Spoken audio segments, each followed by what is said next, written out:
that direct-to-consumer advertising was part of what made Viox a blockbuster drug. All I want are nights with less pain and mornings with less stiffness, so I can get out here early and show these clams who's boss. It's amazing. I'll have people come into my office. Oh, Doc, I saw this advertisement. I want that.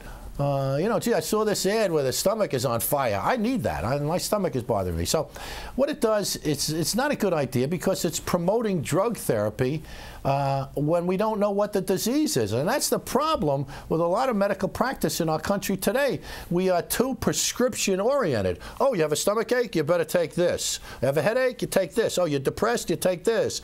And there's a lot of opposition to this, and a lot of it comes from the medical profession. It says that they are hounded by people who want prescriptions based on the kind of advertising we've all seen on television.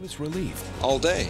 The United States has a treaty obligation not to permit their advertising directly to the consumer. And yet this is being done.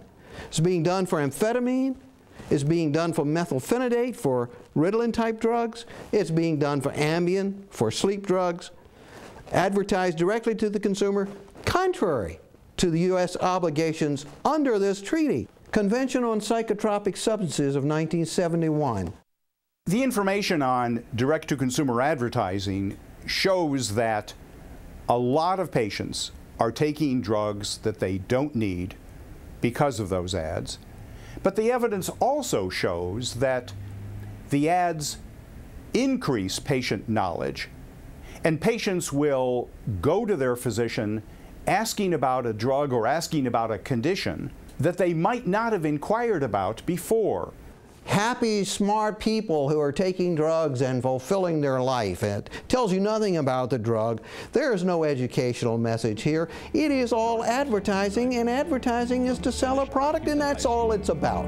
It costs hundreds of millions of dollars, more than the price of a space shuttle mission. The truth of the matter is, when money is pouring in to a media outlet, next thing you know, you start getting stories about this breakthrough drug, that breakthrough drug, this wonder drug. It has an effect, no question about it. And boy, there are a lot of advertising dollars going into media these days for pharmaceutical products.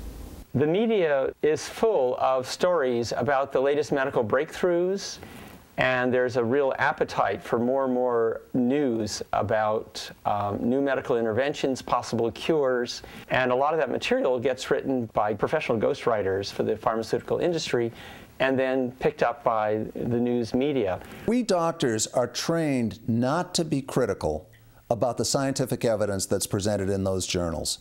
We're trained to accept that information at face value. Now, the name of the game has changed. There's been a sleight of hand. So the articles are now dominated by the drug companies and other commercial interests. The doctors are not equipped to make decisions independent of what's in the journals. So 99% of American doctors want to do the right thing for their patients. Their only sin is naivete about the fundamental reason why drug companies are engaging in research and education, and that's to get us to use more of their products. I think the fault is not entirely with the manufacturer.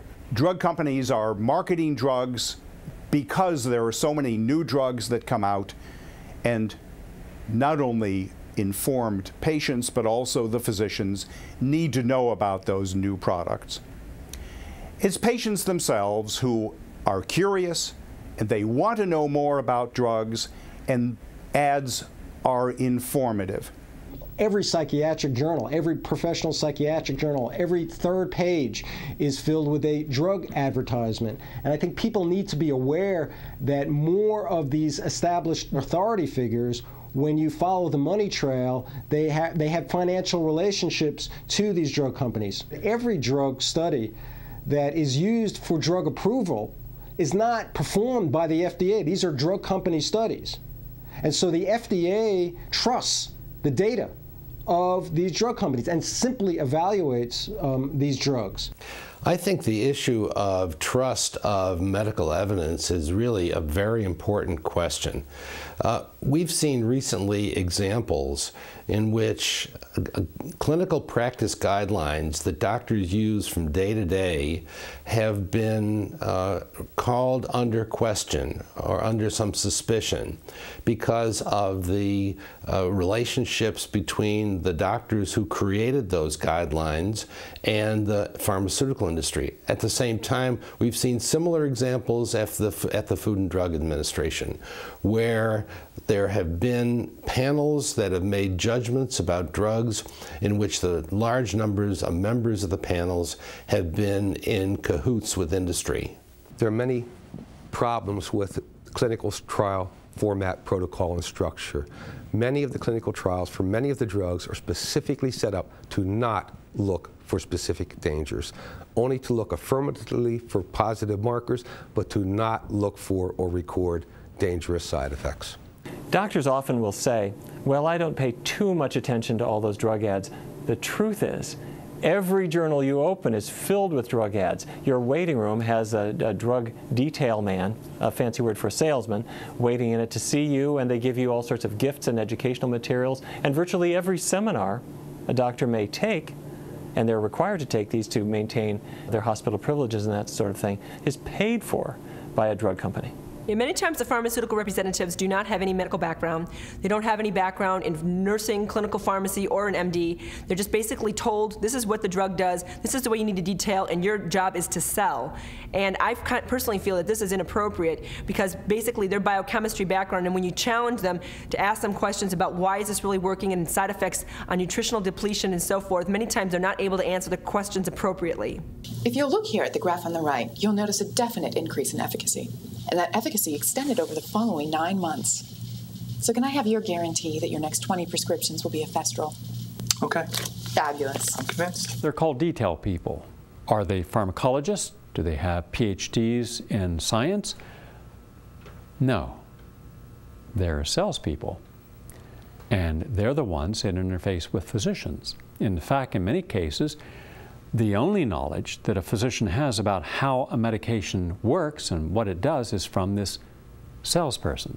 They could have been an aluminum siding salesman. They could have been a used car salesman, but they're detailed salespeople. Pays a lot of money. A detail person is basically hired by a pharmaceutical company to educate the doctors about the drugs that they sell. And I use that term educate loosely. There is one industry detail person for every 11 doctors in the country. The companies are hiring reps that really have no science or medical background. They are not doctors typically, they are not pharmacists, they are not nurses, they're oftentimes business majors and music majors and drama majors, and they're telling your doctors how to prescribe drugs to you, the patient. Most practicing psychiatrists get their information about new drugs from pharmaceutical company representatives. The pharmaceutical companies spend $8 billion a year on sales representatives, and those sales representatives give out $8 billion in samples a year. So there's $16 billion being spent on pharmaceutical reps visiting doctors and touting their latest magic remedy. If a doctor says they're having side effects, or if the doctor says the drug isn't working, typically the sales rep will have a very well-rehearsed response to that question that then will ultimately and hopefully for the rep in that company turn that objection actually into a sale. Do you have any patients like Betty in your practice? Well, yes, quite a few. Well, Dr. Smith, today I'd like to tell you why new Viox is the drug of choice in patients like Betty. Viox offers your patients proven, unsurpassed clinical efficacy. Historically, new medications produce great hope, but we have to make sure there's not too much hype involved as well.